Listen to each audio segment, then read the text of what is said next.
Pitong arestado dahil sa mga insidente ng indiscriminate firing o walang habas na pamamaril mula po nitong December 16. Apat sa mga naaresto ay pulis. Saksi, si June Veneracion. Base sa mga butas sa pinto at dingding ng tindahang ito, 7 beses nagpaputok ng baril ang 37 anyos na lalaki kahapon, araw ng Pasko, sa Pavia, Iloilo. Tinamaan ng bala sa paa ang isang babaeng nakaupo sa kanilang compound sa harap ng tindahan. Ang bata abiser nakakita, minor, so basta nakita nilang uruging palupok na may dala sa nga pusil, yung palupok niya. Ayon sa mga opisyal ng barangay, lasing umano ang sospek na nagpaputok ng baril kasabay ng batang nagpapaputok ng triangulo.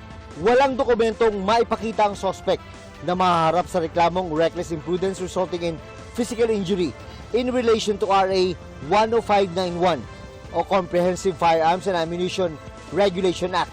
Wala pa siyang pahayag. Araw ng Pasko rin, nang tamaan ng hinihinalang ligaw na bala ang isang lalaki sa Bacolod City. Ayon sa mga pulis, kasama ng biktima ang 2 kaibigan nang biglang makaramdam ng masakit sa kanyang hita at kamay. 3 sila, dapat sa iya, mga lalaki. Mga alas 10 ang gabi, nasugod sila inom-inom celebrar sa Christmas.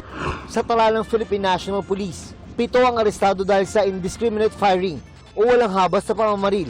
4 sa kanila ay mga pulis na may ranggong patrolman, staff sergeant at master sergeant. Lahat po sila ngayon ay nakakulong.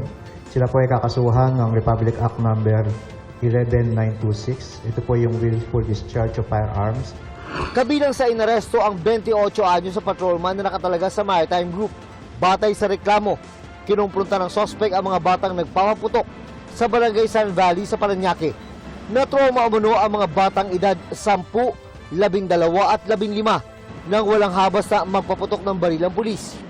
One-strike policy ang patutupad ng PNP sa mga masasangkot sa indiscriminate firing. Ang mga masasangkot na pulis mahaharap sa reklamong kriminal at administratibo. So ngayon po, ongoing investigation sapagkat ito po ay nangyari kahapon.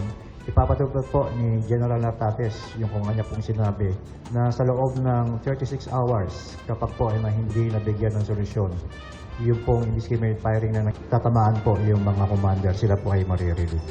Para sa GMA Integrated News, ako si June Veneracion, ang inyo saksi.